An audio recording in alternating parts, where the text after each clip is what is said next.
Hey there, this is Toast. In this episode, we're starting a 2-part series about waking up your soul. So this is part 1. I'm Siena. And I'm Toast. We've been partners in life, love, and music since 2001. And we believe life is best lived as a love story. Your love story. After all, to love well is to live well. For more, check out sienaandtoast.com. But for now, here's this episode. Hey, everyone. Hello. Thank you for Here's your joining host. us. Sounds like I say it like that, yeah? Yeah. Here's your host. You sound like Siena and Toast. You sound like a game show. Yeah. Do you remember Guy Smiley? Guy Smiley. He's He purple. was a Muppet. Yeah. Anyways, so hello, everyone. Hi. Thank you for joining us today and spending your time with us. We totally appreciate you, and we hope you enjoy this episode.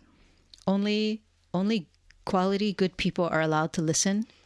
So we love that you're here with us. Thank you so much. Yes.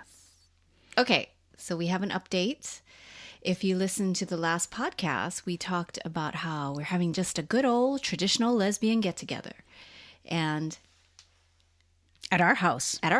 and we were going to order in from our brand new favorite find in our new neighborhood, this delicious vegan Vietnamese restaurant. Well, So it's not a delicious restaurant, but vegan Vietnamese food from a Nice and fresh and New organic restaurant. and all of that, right? So we had the house all clean and we're just getting ready and Wait. What? Okay. Because you got to back up a little. Okay. Okay, so people were coming at like between 6:15 and 6:30, right? 6:15, 6:30. I don't remember the exact times. Okay, I think it was around those times. And so this place is like 7 minutes away from us. So I had my alarm. Actually, you know what? Everyone was coming at 6:30. And I had my alarm set for 5:50 so that I could start getting the orders together and get organized to call in the order by 6 p.m. so that we could order it, you could go pick it up, and we'd be good to go. Mm-hmm. So 5:50 rolls around, and I'm gathering all the orders from everyone and what people wanted. Then at 6, when I call the restaurant, nobody answered the phone. So I called again.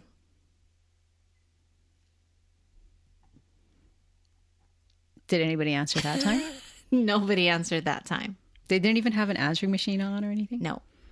Oh.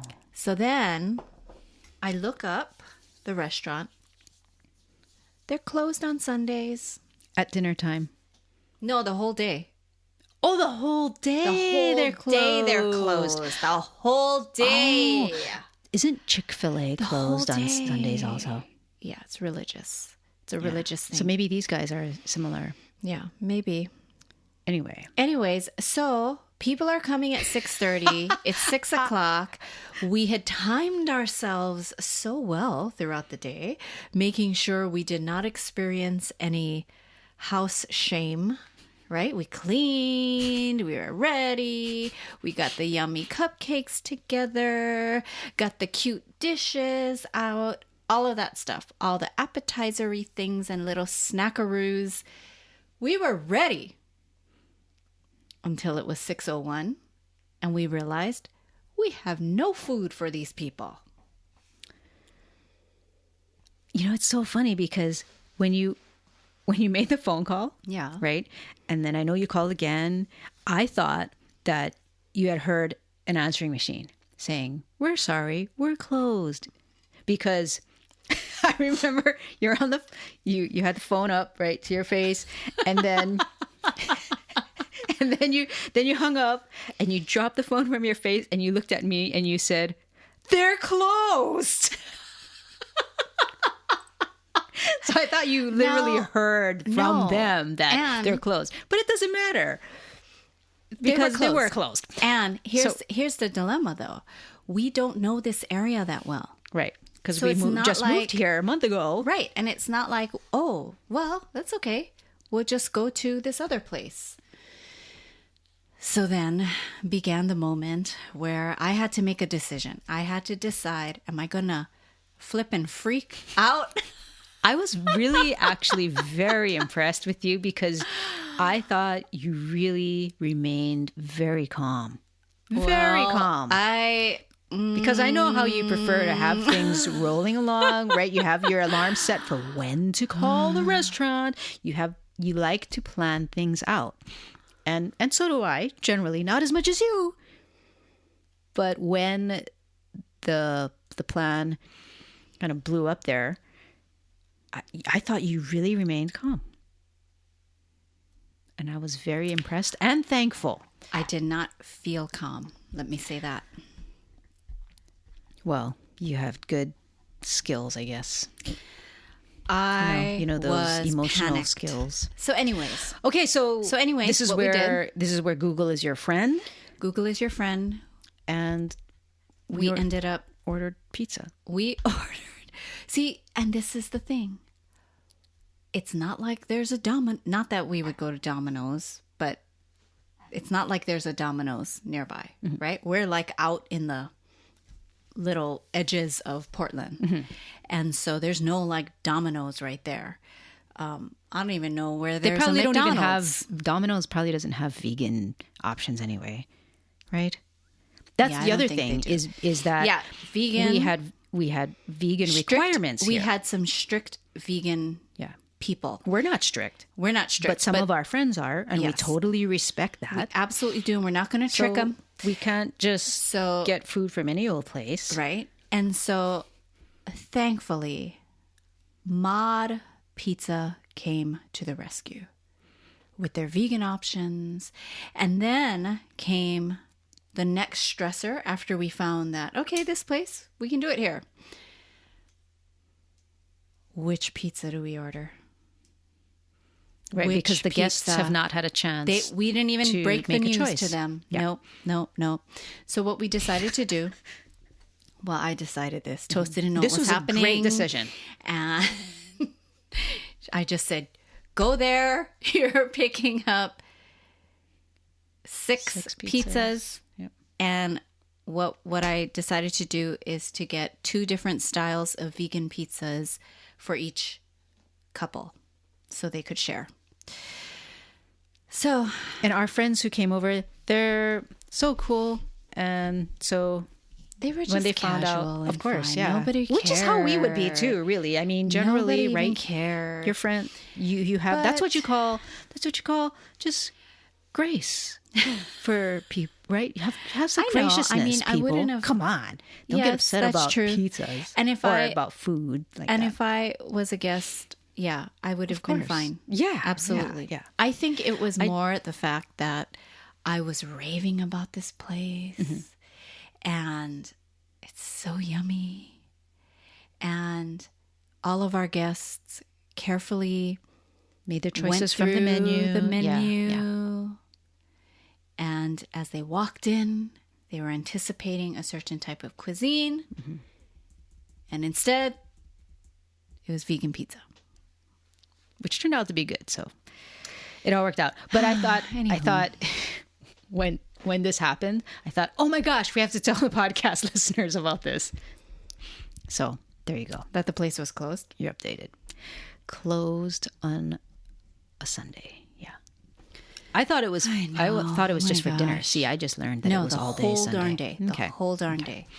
And you know All right. what's great about this place is that they make their own, like, vegan jerky. They make their own vegan cakes. And in fact, today we are headed over to some friends' houses today, or a friend's house, one house that we will be at, and we are bringing cakes today. But It's not Sunday. I know. Today is not I had Sunday. to go. Okay, wait. When we're recording this. Okay, wait. So, anyways, that was such a long story to tell, but it turned out okay. Yeah. Okay.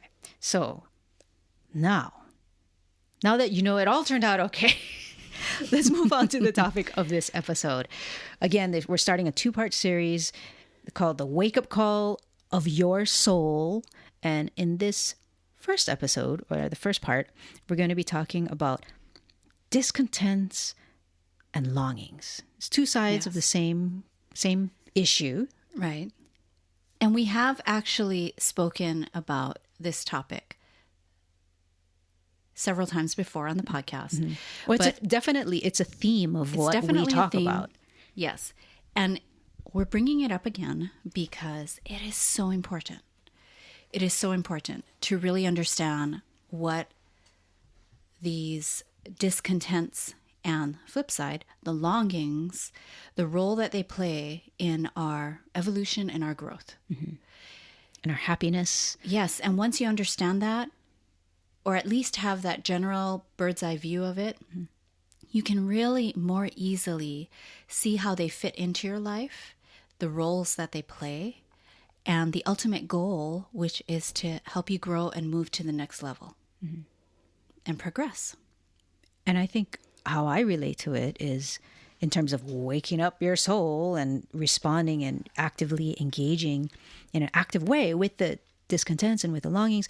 It's all about being who you're meant to be at this era of time in human existence, right? And doing what you're meant to do as a human being that has been born at this time and in this place and in this culture.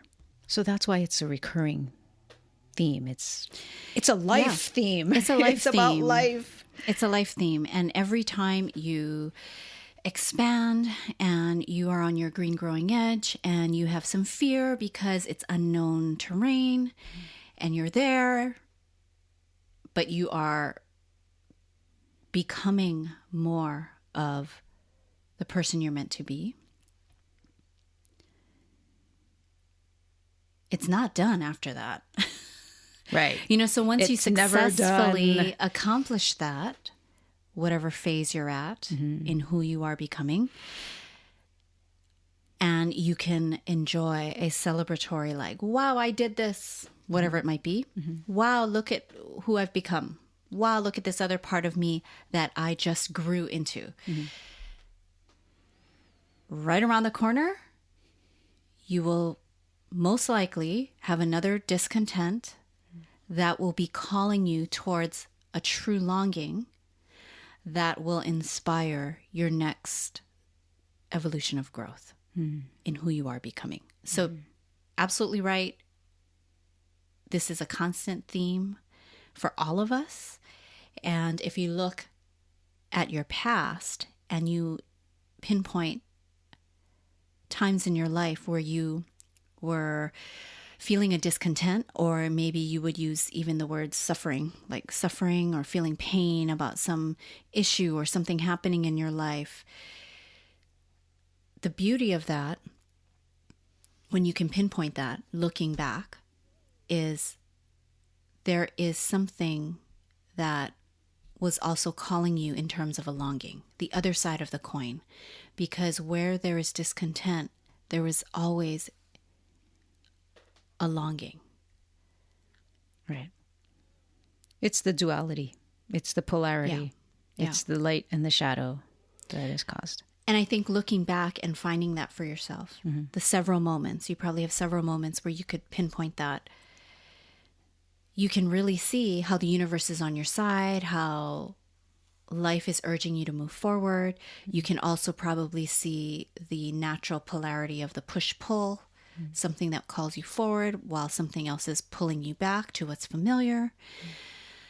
But that's why this topic today is so important. And we thought, okay, well, let's dedicate 2 episodes for it. And actually, before we move on, we should tell you and share that to us, this is so crucial that we thought, what could make it easier for you if you wanted to have a more direct experience with what we're talking about with discontent and longing, is what if we created some type of experience for all of you. like a workbook to really take some time, have some prompts, think into it, feel into it, and see more direct ways in how you can move forward with your life. So we do have a free offering for you called the Wake Up Call of Your Soul. And you can get that. And we send that to you when you join our email list. We actually have a new list that we're starting. So if you were on our list previously, we're inviting you to join another list, basically. So we're starting this list from scratch. If you go to sienandtoast.com, you'll see the invitations there to sign up, and you'll see, hey, get this wake up call of your soul. So you'll get that there. Unless you're visiting our site way in the future, at which point we may have changed that. Right? I don't know. When people I just realized that. Oh, yeah, that's true. When people are listening to this. Okay. Things change all the time, which is exactly what we're talking about. Whoops. Growing, changing, dynamic Absolutely. stuff, not staying stagnant. Okay, so if you haven't listened to some of the podcasts before where we discuss discontent and longing, I'll just give a very quick example because Toast has a very juicy example coming up. So anyways, and some of you might already know this, but just to illustrate discontent and longing for all of you. So when I went to law school, after my first semester there, I was like feeling a strong discontent. I was feeling like, God, I don't belong here. These people are weird. It's so strict here. I just, and and in going to school, I just felt that, feeling. So truly a discontented feeling. But with that discontent came a gift. The gift is that there was something else that was calling me more into becoming. And as I gave into more of the feeling of like, wow, you know what? I am not happy here. I do not like it here. The culture here, I do not like law school culture. I do not approve. And so discontent, just became stronger and stronger as I stayed in school and pursued my studies. But as I realized, okay, this is not how I want to spend my days. As I started to have those feelings of what I did not want it to be, I was opening up to what I wanted it to be. And that's the beauty of the discontent. If you decide for yourself that, okay, I'm not just going to hang out here and just take it, bitch, and just be like, become a hater. Right. If you get past that part and don't allow yourself to just marinate and dig your heels in the discontent, you do open up another energetic piece, which is then the longing. If the longing isn't so apparent to you. And for some people, it might not be. And then for some others, the longing might just be glaringly apparent. For me, I started opening up to, I would love to do music. That's where I really felt that longing of like, gosh, I've been keeping all this music side of myself, just stuffing it down, doing music in school, in high school, and then going on to study social work where I wasn't doing any music, and then continuing on to law school and no music. It was like my soul was starving for that creativity that I was just longing for, that creative aspect that I felt at the time law school wasn't nurturing for me in any way, the creativity. And so the longing for me was, man, I would rather be doing music. And I want to be doing music. And I want to live an artist's life and a creative life. I do not want to wake up and do the 9-to-5 thing and be, in a pantsuit, pouring through, and pantyhose, pantyhose and pumps. Definitely not. But anyways, so that is where my becoming was I had spent so much time in the world of the academic world that it was like I was ready for just straight up creativity. And that was so scary for me because I had never done it in that way before, where I gave all of myself to it. But the end of that story, which some of you already know, is then I quit law school and I moved from Hawaii to California to study and do music. Ta-da! And then here I am today. And so it's not that, oh, okay, well, I am just meant to be this music person. That is what I'm meant to be. Forever and ever. Yeah, it's just about, you know what? This is the next step of my becoming. Amen. Randy Travis fans will know what that is. And by that being the next step for me, then a whole other aspect of my next becoming is revealed. You know, which for me was the healing arts aspect. I mean, it just goes on and on and on. But it makes such a difference when you notice that discontent, to look at it, you know, to not just shove it down. There is a gift in the discontent. There is a gift in your becoming who you become. So anyways, that is what we mean by discontent and longing. Discontent on one side, the longing on the other side. So why don't you share? Well, before I share, I also want to make a point to add some texture to this point that you're making, because we're not saying that, oh, if there's any kind of hardship or challenge or discontent, then don't do that thing. No, even in pursuing an artist life, right? And saying yes to the artist life, saying yes to the longing, there's going to be challenge and hardship and discontent in that. Yes, and you're going to have fear, let me tell you. Yeah, there's going to be problems and challenges. Yeah. So please understand Yes, that. and also too, like in my example, did I need to leave law school? No. I could have done music while I was in law school. Right. But for me, I did not want to do that. Right. And I won't go into why, but that for me, that's not the choice you made. That wasn't what I wanted to do. Yeah. For my becoming. Yeah.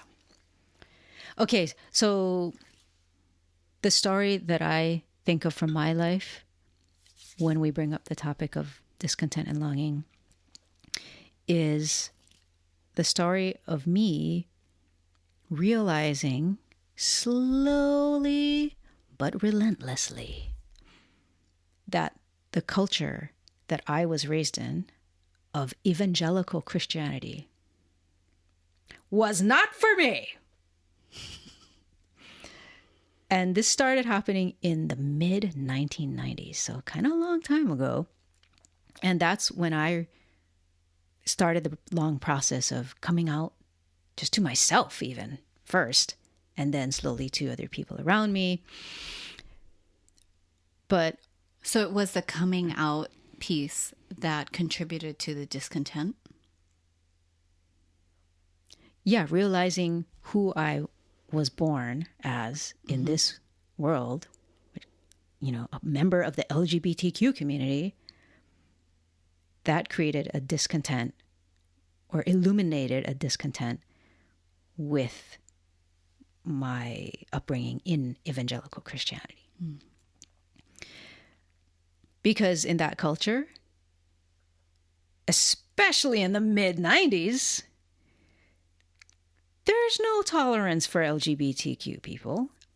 That lifestyle, that choice, right? That lifestyle choice. At that time, if I recall correctly, at that time, there was still a big debate about whether it was a choice or not. Mm-hmm. You know, now I feel like the general society has moved on beyond that. But it took me probably about 10 years to extricate myself from that culture, just to slowly stop and just, you know, move on.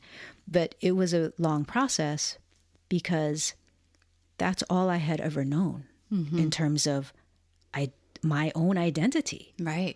Who I was. Even music for you was in the church. Right. Yeah. And your friends, your family's friends, all, so many of your social ties are through the church in that situation. So yeah, it took a long time, and all of that stuff is external, right? Social life and stuff. But I would say the longer journey in some ways has been the internal journey, just within myself and my understanding of the spiritual world. Because when you grow up in that kind of fundamentalist kind of religion that is very dogmatic about this is how things are, this is the truth of who God is, and what's good, what's bad, what has eternal significance. When you're presented with those kinds of hard and fast and unchangeable supposed truths, I guess I had a long journey in relearning and rediscovering for myself what the truths were about the universe and what the truths were about life and existence and the nature of our spirituality as human beings, to replace the truths that I had been handed as a child. Right? Those things were important to me, but I was not going to accept. I was not going to accept the teaching that my LGBTQness, like how I was created, was evil or so that started the discontent, bad, right? The feeling of discontent. You're like, hey, wait, this doesn't make sense anymore to me. Like you were discontented with what you were raised as. Right. And then what was the longing? What was the silver lining, or that feeling of like, you knew what the discontent was, but you also knew like there was some kind of longing that a light was shining on. So what was that? Was it the acceptance and true Christianity, what you might see as, more authentic Christianity, if I can say that. I mean, I don't know. Can I say that? Well, I think if I wanted to stay in the discontent side, then I would have just shifted my life to be simply anti-evangelical Christianity and just centered my life around being a hater and being a critical voice against that, and centered my life about being anti that. But instead I recognized that the longing was to have a spirituality that included and honored and had a deep understanding place for my LGBTQness. My longing was to have a spirituality that actually made sense, made sense with life and science and psychology and mythology and my personal experience in life with other people and my relationships with them, my experience with life and internal struggles about wanting to develop myself. My longing was to have a spirituality that did align with my soul's experience of life. And so that's the thing that has taken since the mid-90s to develop, to the point where today I do feel like I have at least a framework of that. That is layered enough, nuanced enough facets to it that does feed my soul, that does feel authentic and genuine and personal, that encompasses and has an understanding of why people have religions in the first place. You know, have a certain kind of, whether it's Judaism or Christianity or whatever it is. So that's where my thoughts go to in terms of discontent, and then but what the longing is behind that discontent, right? Yeah. And what's cool is that speaking of like, okay, what's the next thing, because it does never end. So the next discontent and longing that I'm aware of is longing to. That's Siena slurping on her coffee. My longing to write about it, or to teach it. To teach it. Yeah. To teach this framework, this spiritual framework that I feel has really served me and helped me make sense of life and the world. Yeah. Because there are people, you were searching for something. Mm-hmm. You found a way to piece it together, pull from certain teachings and as well as create your own, to put it into some form and structure. Other people are looking for that as well. Mm-hmm. Yeah. I would love to be able, my next longing is to be able to point to a body of work that I can point to and say, that's what I believe. Instead of having to, sit down and talk about it for 6 hours. You know what I mean? Yeah. Yeah. Okay. But that's it for me. That's the through line in my life, I would say.